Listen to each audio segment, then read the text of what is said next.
नागपूरच्या मनकापूर परिसरात नागपूर क्राईम ब्रांचनं 97,50,000च्या जुन्या नोटा जप्त केल्यात। काल संध्याकाळी परिसरातील राणा अपार्टमेंटमधील एका फ्लॅटमधून ही रक्कम पोलिसांनी ताब्यात घेतली आहे। शिवाय पोलिसांनी प्रसन्ना पारधी या बिल्डरला अटक केली। पोलिसांच्या माहितीनुसार या कारवाईच्या वेळी फ्लॅटच्या मागच्या दारातून इतर 2 आरोपी पळून गेल्याची माहिती मिळते। राणा अपार्टमेंटमधील 301 नंबरच्या फ्लॅटमध्ये गेले अनेक दिवस जुन्या नोटा बदलून देण्याचं काम सुरू होतं अशी माहिती अटक केलेल्या आरोपीनं दिली आहे। गडचिरोली जिल्ह्यात आतापर्यंतची सर्वात मोठी दारू जप्तीची कारवाई करण्यात आली। श्रीनिवासपूर गावात ही कारवाई करण्यात आली। परप्रांतातून आणलेली ही दारू जप्त करण्यात पोलिसांना यश आलं। या कारवाईत कंटेनरसह 1 कोटीची दारू जप्त करण्यात आली। यामध्ये चामोर्शी पोलिसांनी 2 आरोपींना अटक केली आहे।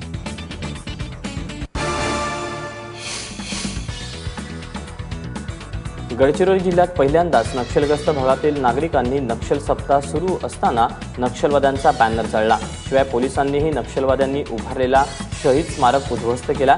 यामुळे याचा नक्षलवाद्यांना मोठा फटका बसल्याचं म्हटलं जात आहे। नक्षलवाद्यांचा 28 जुलैपासून 3 ऑगस्टपर्यंत नक्षल सप्ताह सुरू आहे। नक्षलवाद्यांनी सावरगाव ग्याराबत्ती या रस्त्यावरून बॅनर लावून नक्षल सप्ताह साजरा करण्यासंबंधी आवाहन केलं होतं, परंतु नागरिकांनी हा बॅनर जाळून नक्षल सप्ताहाचा विरोध केला।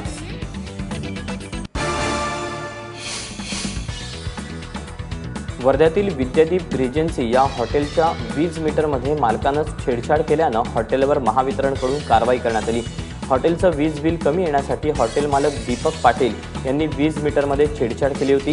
ही बाब महावितरणच्या लक्षात येताच कारवाई पोटी हॉटेलला 31 लाखाचं वीज देयक देण्यात आले। शिवाय हे बिल भरण्यासाठी हॉटेल मालकाला 48 तासांची मुदत देण्यात आली आहे।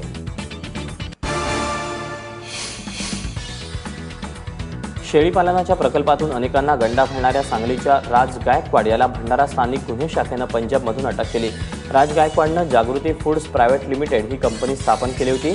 यामार्फत तो महाराष्ट्र आणि कर्नाटकमधल्या अनेक नागरिकांना त्यांच्या कंपनीत गुंतवणूक करण्याचं सांगून लाखो रुपयांची त्यानं फसवणूक केली होती। मात्र नागरिकांचे पैसे वेळेत परत न मिळाल्यानं गायकवाडवर फसवणुकीचे गुन्हे दाखल केले गेले। अखेर भंडारा गुन्हे शाखेला मिळालेल्या गुप्त माहितीनुसार पोलिसांनी राज गायकवाडला पंजाबमधून अटक केली।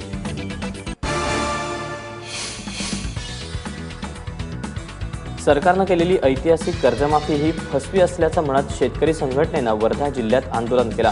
तसंच सरकारनं सरसकट कर्जमाफी करावी आणि ऑनलाईन फॉर्मसह लादलेल्या जाचक अटी रद्द कराव्या अशा विविध मागण्यांसाठी शेतकरी संघटनेनं जिल्हाधिकारी कार्यालयावर धडक दिली।